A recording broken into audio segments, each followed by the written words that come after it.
El cas de, per exemple, aquest assentament és un exemple més de coses que la gent no vol al costat de casa, que desconfia, i uns altres espais que estan totalment estigmatitzats són els centres d'acollida de joves migrants que són menors d'edat, fins al punt que és un tipus d'infraestructura que pràcticament ningú vol a prop de casa. Avui volem parlar amb una persona que de fet està dirigint un d'aquests centres. Carlos Barrio, què tal? Molt bona tarda. Bona tarda. Gràcies per venir al Via 15. Gràcies a vosaltres. Tu estàs al capdavant d'un d'aquests centres d'acollida de menors que són migrants, que estan sols i que, òbviament, com que són menors d'edat, necessiten emparament. Aquest és el perfil que sempre està en aquest centre? És el que es troba en el teu centre, per exemple? En els nostres centres sempre són joves que han migrat sols, que no tenen referents adults en el territori, i nosaltres oferim aquest acolliment, que és la cobertura de totes les necessitats bàsiques, i fem diferents processos d'acompanyament perquè el jove es vagi integrant en la comunitat i tingui les eines per poder, el dia de demà, emancipar-se, com qualsevol altre veí i ciutadà d'aquí. Avui que precisament estem parlant d'això, d'espais, d'infraestructures, d'elements que la gent no vol al costat de casa perquè desconfia, de fet, tu mateix i el centre que dirigeixes heu patit aquesta pressió perquè us vau haver de traslladar de municipi per la pressió veïnal i per la desconfiança que generava el centre que estàs dirigint. Explica'ns com va anar aquest episodi, perquè de fet va ser fa pocs mesos tot plegat. Bueno, bàsicament nosaltres portem uns anys gestionant un recurs així, hem anat canviant d'espais i ens hem trobat sovint amb sobretot el rebuig, però perquè m'entenguis és des de la desinformació. Moltes vegades la conclusió a la que arribes és que els veïns desconeixen el funcionament d'aquests recursos, la finalitat que tenen, i al final el ciutadà el que vol és conèixer realment quins són els joves que acollim, els adolescents, posar-li cara, conèixer quines activitats fan, i aquesta desinformació d'entrada és la que genera el rebuig. Nosaltres hem patit des d'agressió al propi centre, des de la necessitat de buscar una nova ubicació, fins i tot abans d'instal·lar-nos.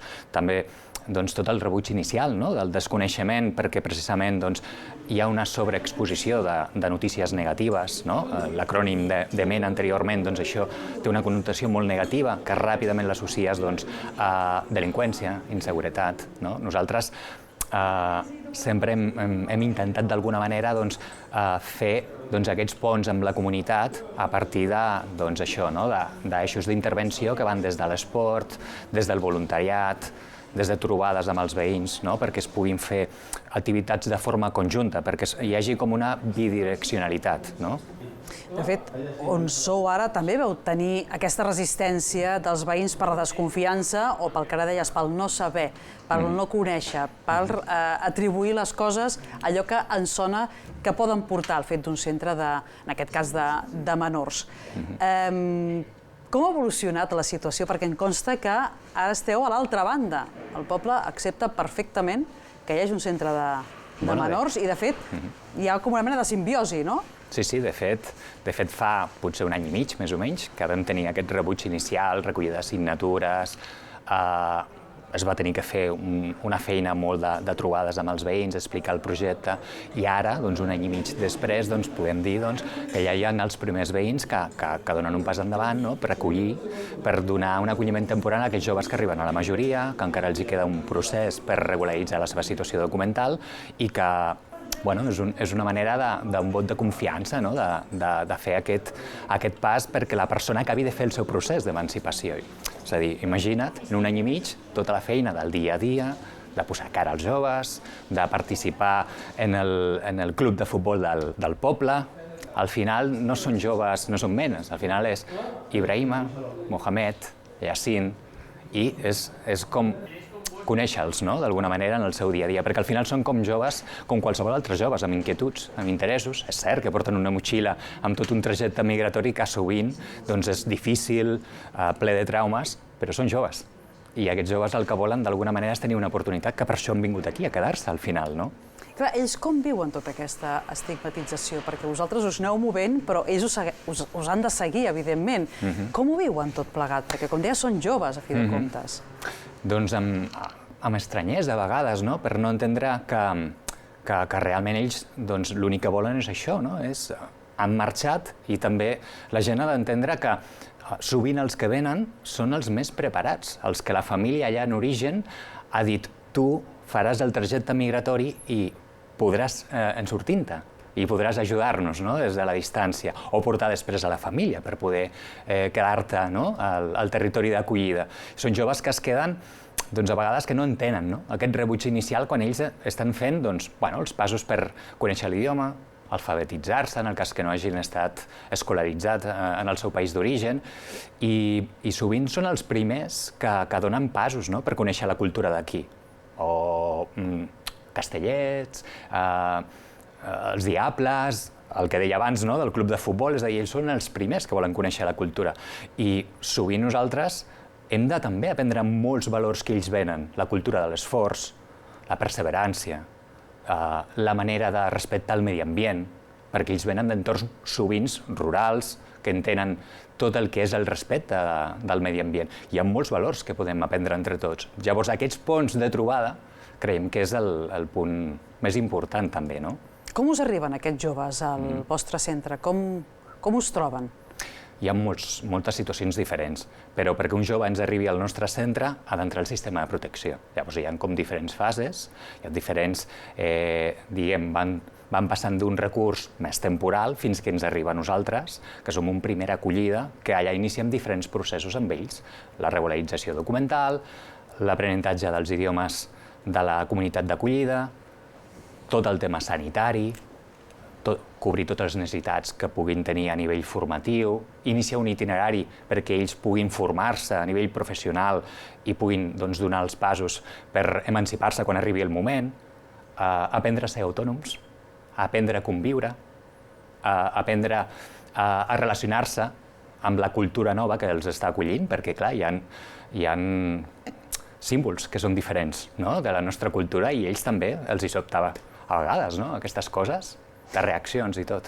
Clar, què passa amb aquests nois quan arriben als 18 anys, la majoria d'edat, i ja no estan sota el paraigua que els hi podeu oferir vosaltres des d'aquest centre d'atenció? Hi ha recursos finalistes. Com tenim la situació? Hi ha recursos, és a dir, els joves quan arriben a la majoria, fins i tot abans, poden anar a un recurs de més autonomia. Clar, depèn de cada procés i depèn de com arriba el jove al centre d'acollida. És a dir, allà es treballa, com et deia, tot el tema de l'autonomia del propi jove, que és molt transversal, com et deia abans, no? Per tant, hi ha joves que estan més preparats a una edat que fins i tot una mica abans dels 18 anys, d'arribar a la majoria, poden passar un recurs, no?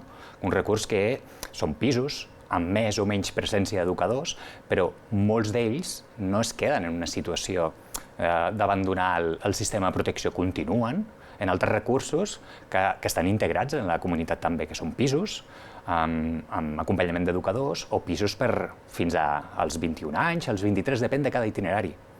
En tot cas, el sistema o l'administració posa fàcil perquè aquest itinerari sigui llarg, vull dir, perquè es puguin acabar integrant plenament, puguin acabar uns estudis o puguin obtenir una primera feina. El sistema ho facilita, això? Mira, quan nosaltres vam començar l'activitat el 2018, es va fer un desplegament molt ampli de recursos d'emergència. En un primer moment era emergència, però això ha vingut a quedar-se. És a dir, al final el procés, la migració és un tema estructural, ja no és un tema tan conjuntural com abans. Per tant, s'ha fet molt esforç per part de l'administració per fer un desplegament de diferents recursos a diferents nivells. Per tant, quan el 2018 hi havia aquest inicial desplegament, no hi havia tants recursos finalistes per continuar més enllà dels 18 anys. Ara n'hi ha molts recursos amb diferents tipologies, com et deia, no?